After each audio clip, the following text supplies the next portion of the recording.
வணக்கம். கடவுள் இருக்கான் குமார் ராஜேஷ் இயக்குனர். அதாவது அவர் பார்த்தீங்கன்னா அவரோட தனித்துவமே காமெடி தான். காமெடிக்கு முக்கியத்துவம் கொடுக்கக்கூடிய படங்கள் தான் அவருடைய அனைத்து படங்களுமே. அவரோட ஸ்பெஷலை பார்த்தீங்கன்னா டைமிங்காக காமெடி டைலாக் எழுதுறது தான் அவரோட ஸ்பெஷாலிட்டி.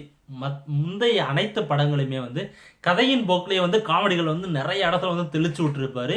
நம்ம போய் பார்க்குறப்ப ஒரு முழு நீள படமாக நமக்கு வந்து பிடித்த ஒரு படங்கள் வந்து நிறைய படங்கள் கொடுத்துருக்காரு காமெடி ட்ராக்ல. இந்த படத்தில் என்ன பண்ணிட்டாருன்னா கரண்ட் ட்ரெண்டில் இருக்க வாட்ஸ்அப்பு, ட்விட்டரு, ஃபேஸ்புக்கு சிக்கிறதுல எல்லாத்தையும் எடுத்து காமெடி டைலாக் எழுதிட்டாரு. பக்காவாக இருக்குது. எல்லா காமெடி டைலாக்ஸ் வந்து பக்காவாக இருக்குது. அதுக்கப்புறம் என்ன பண்ணியிருக்காருன்னா அதுக்குள்ளே வந்து கதையை சொருகி வச்சுருக்காரு. இதுதான் இந்த படத்துக்கு வந்து ஒரு மிகப்பெரிய ஒரு பலவீனம். கதைக்குள்ளே வந்து காமெடியை சொருவாங்க, காமெடிக்குள்ளே வந்து கதையை சொருகி வச்சுருக்காரு.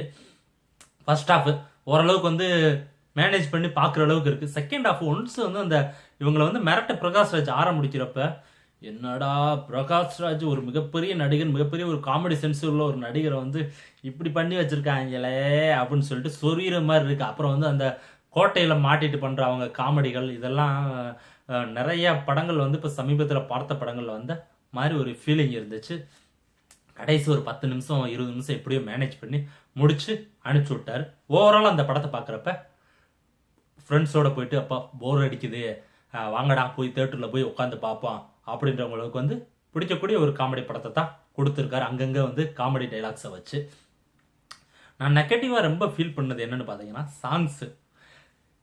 எதுக்கு சாங்ஸ் வருது, என்னத்துக்கு ஒரு இடையில வந்து ஒரு பாடலை சொல்லியிருக்காரு அப்படின்னு தெரியல. இந்த பாட்டு எல்லாத்தையுமே எடுத்துட்டாவே இந்த படம் வந்து ஒரு முறை பார்க்கக்கூடிய ஒரு லொல்லு சோபா பார்ட் 2 மாதிரி தான் இருந்திருக்கும்.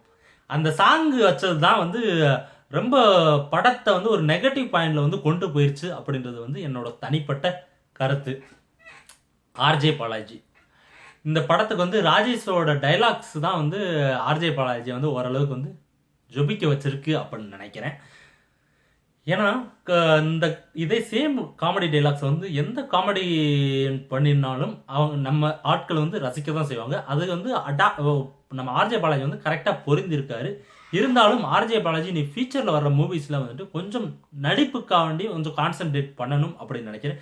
இப்படி கையை ஆட்டி இப்படி பண்ணால் அது வந்து நடிப்பாயிராது. விசுவலாக வந்துட்டு அப்படி இப்போ வடிவேலு, கவுண்டமணி இவங்கெல்லாம் வந்து நம்ம அப்படி மூஞ்சி அப்படி பார்த்தாவே வந்து நமக்கு வந்து சிரிப்பு வந்துடும் அவங்க பண்ணுற ஒரு ஆக்டிங்கு. அந்த மாதிரி ஆர்ஜே பாலாஜி டைலாக்ல விட்டா 3 மணி நேரம் இல்லை 10 மணி நேரம் வேணாலும் பேசுவார். மக்கள் வந்து விசுவலாகவும் கொஞ்சம் காமெடியை எதிர்பார்க்குறாங்க அப்படின்றத வந்து அவர் புரிஞ்சுக்கிட்டாருன்னா ஃபியூச்சரில் ஒரு நல்ல காமெடியான வருவதற்கு வாய்ப்புகள் நிறையாவே இருக்குது. இருந்தாலும் இந்த படத்தை ஃபுல்லாக ஹோல்டு பண்ணுற ஒரே ஆள் பார்த்தீங்கன்னா ஆர்ஜே பாலாஜி. அதுவும் வந்து ராஜேஷோட டைலாக்ஸ் வந்து கரெக்டாக அவருக்கு செட் ஆகிருக்கிறதுனால ஃபுல் மூவியை வந்து அவர் தான் ஹோல்ட் பண்ணிக்கிட்டு இருக்காரு.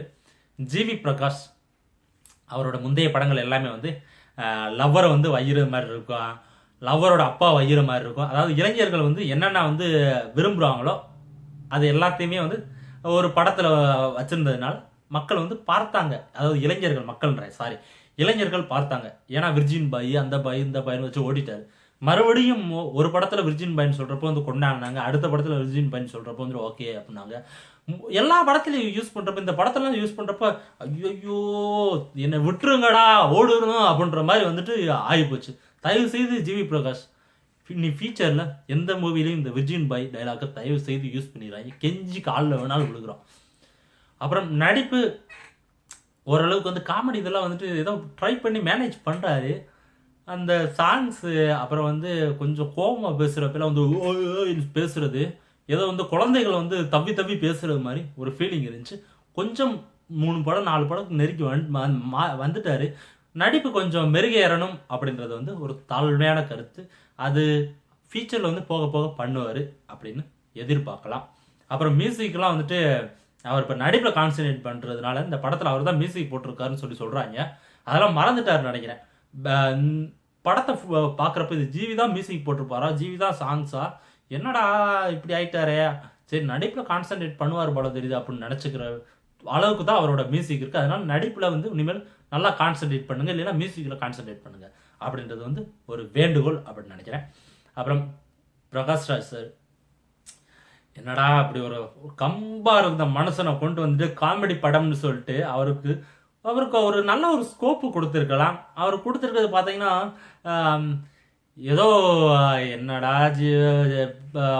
வந்தான் இப்படி பேசிக்கிட்டு இருக்காரு, மொக்கையா காமெடி பண்ணிக்கிட்டு இருக்காங்க, காலில் விழுகிறாரு, இது பண்ணுறாரு அப்படின்னு சொல்லிட்டு அளவுக்கு வந்துட்டு பிரகாஷ் ராஜா வந்து வேஸ்ட் பண்ணியிருக்காங்களோ அப்படின்றது தோணுச்சு.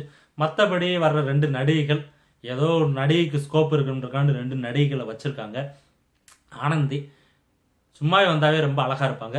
ஓவர் மேக்கப் போட்டுக்கிறதுனால மூஞ்சி வந்து அந்த அளவுக்கு வந்து ஒரு பார்க்குறப்போ ஒரு எடுப்பாக தெரியல.